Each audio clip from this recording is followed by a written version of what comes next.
Ya, assalamualaikum sobat sekalian, bertemu kembali dengan TMC Blog. Hari ini 29 Januari 2026 merupakan hari pertama dari sesi pengujian di Sepang menjelang MotoGP 2026. Hari ini nih merupakan hari pertama dari yang namanya shakedown test. Tapi teman-teman sekalian, hebohnya tuh malah bukan dari sisi track sirkuit Sepang di Malaysia. Berita hebohnya berasal malah dari online.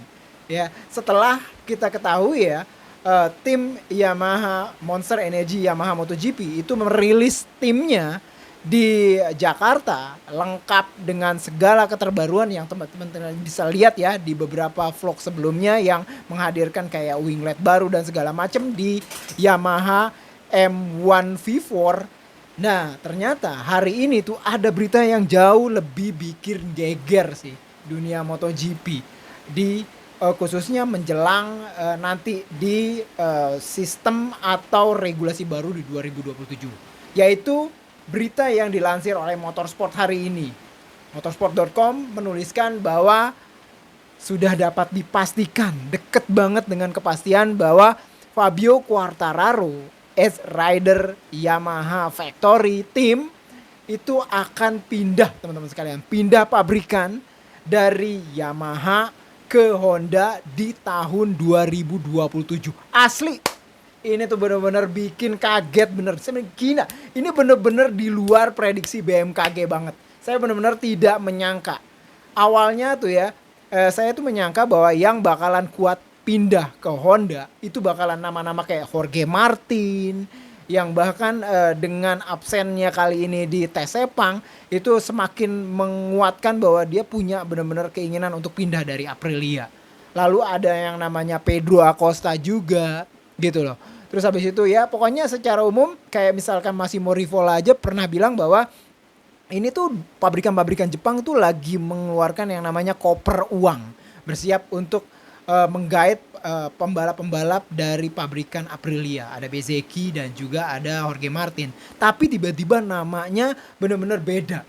Yang keluar adalah nama Fabio Quartararo yang siap untuk naik motor Honda RC 214V nanti di tahun 2027 dengan kubikasi mesin yang 850 cc, teman-teman sekalian. Wow, wow, wow. Ini menarik nih ya. Jadi kalau kita telisik lebih lanjut ya, kenapa sih akhirnya Fabio Quartararo itu memutuskan untuk pindah ya? Kalau memang benar-benar nanti kita tunggu sampai resminya benar-benar dia akan pindah dari Yamaha ke Honda, yang artinya bahwa tahun 2026 ini adalah tahun terakhirnya bersama Yamaha.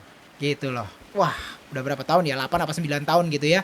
Semenjak pertama kali dia menjadi rookie dengan Yamaha SRT waktu itu, Sepang Racing Team ya, dengan timnya dari Datuk Razen Lozali ya.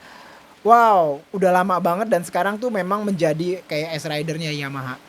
Apa yang menyebabkan Fabio Quartararo ada hengkang? Padahal dia saat ini itu dinyatakan sebagai pembalap dengan gaji paling gede di grid MotoGP, teman-teman sekalian. 12 juta euro.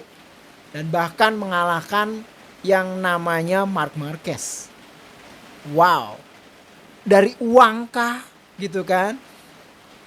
Ini macem-macem ya. Nah, salah satu yang juga cukup menarik yang bisa saya telisik dari tulisan dari motorsport.com bahwa kondisi ya, kondisi komunikasi, kondisi hubungan di dalam atau di internal dari Yamaha yang menyangkut dari Fabio Quartararo itu disinyalir nggak bagus.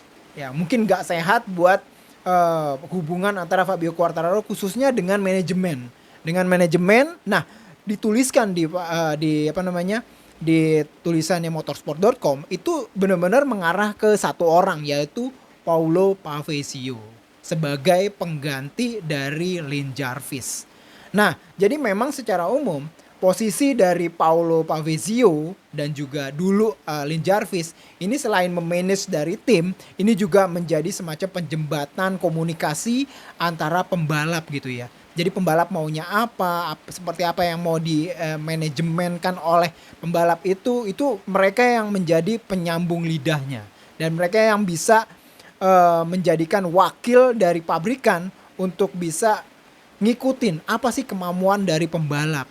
Seharusnya mereka yang tahu tuh. Orang-orang seperti kayak Lin Jarvis yang dulu gitu ya. Terus abis itu Paulo Fabrizio. Lin Jarvis sendiri itu bisa dikenal sih memang orang yang cukup supel, dan dia yang cukup bisa bagaimana memanage bisa dibilang keinginan dari pembalap. Dan bahkan Lin Jarvis itu dulu memang bisa dibilang tuh udah terbukti banget. Bahkan dia tuh ada ketika kondisi Yamaha tuh benar-benar kayak panas banget di dalam. Udah kayak api dalam sekam. Wow, seperti kayak pembatasan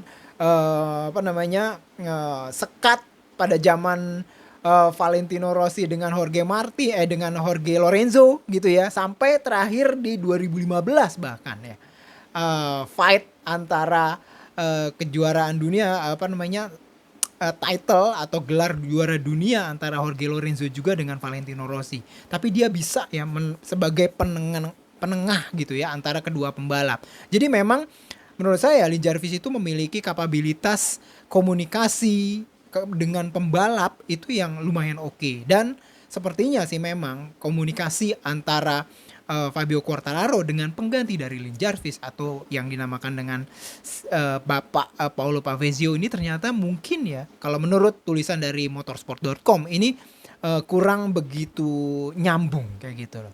Sehingga ini menyebabkan akhirnya ya Fabio Quartararo akhirnya ya itu dia meninggalkan ya Yamaha untuk pindah ke Honda. Wah, cukup disayangkan karena menurut saya Fabio Quartararo ada salah satu pembalap yang eksepsional sih ya. Ya selain dari Marc Marquez, selain dari Pedro Acosta, ini yang namanya Fabio Quartararo ini benar-benar eksepsional ya. Nggak gitu kelihatan pada saat di Moto2, tapi pada saat MotoGP luar biasa dia. Dia merupakan langsung ya ketika menjadi rookie itu langsung mengancam yang namanya Marc Marquez pada saat itu. Dengan Yamaha M1 ketika dia membalap di tim satelit Yamaha SRT ya, timnya dari Dato Razan Razali. Wow, 2027. Sepertinya sih pada saat nanti Fabio Quartararo akan pindah ke Honda HRC tim pabrikan, itu dia menurut motorsport.com juga sepertinya sih kuat kandidat yang akan menemaninya di sana yang menjadi tandem adalah Luca Marini. Wah, Luca Marini nih akan jadi tandemnya dari Fabio Quartararo. Walaupun ini tetap semuanya masih belum fix ya teman-teman sekalian ya. Walaupun itu juga ada beberapa nama juga yang secara umum masih dirumorkan diincar oleh Honda untuk bisa melengkapi squad di tahun 2027 ketika regulasi teknis baru itu dihadirkan di MotoGP. Nama-namanya masih ada kayak Jorge Martin juga masuk di situ. Terus abis itu ada juga yang namanya tetap Pedro Acosta juga tetap masuk di list orang-orang atau pembalap-pembalap yang benar-benar akan dilirik oleh Honda untuk memperkuat squad pembalapnya di tahun 2027. Karena memang nggak hanya motor doang sih yang dibutuhkan di MotoGP. Pembalap dengan talenta eksepsional kayak Marc Marquez, kayak Fabio Quartararo, kayak Pedro Acosta, Jorge Martin, dan lain-lain itu dibutuhkan oleh setiap pabrikan. Tidak terkecuali oleh Honda HRC. Masih belum jelas banget, masih belum fix semuanya. Jadi ya saya harap teman-teman sekalian dan kita semua juga cukup bersabar untuk bisa menunggu fixnya dari info ini gitu ya. Untuk sementara infonya ya diterima dulu dan diolah, dikunyah-kunyah dengan bijak ya, karena ini belum official semuanya. Kita akan coba kawal bersama informasi yang benar-benar sangat bikin kaget ini. Sampai berjumpa di vlog dan konten selanjutnya. Assalamualaikum warahmatullahi wabarakatuh.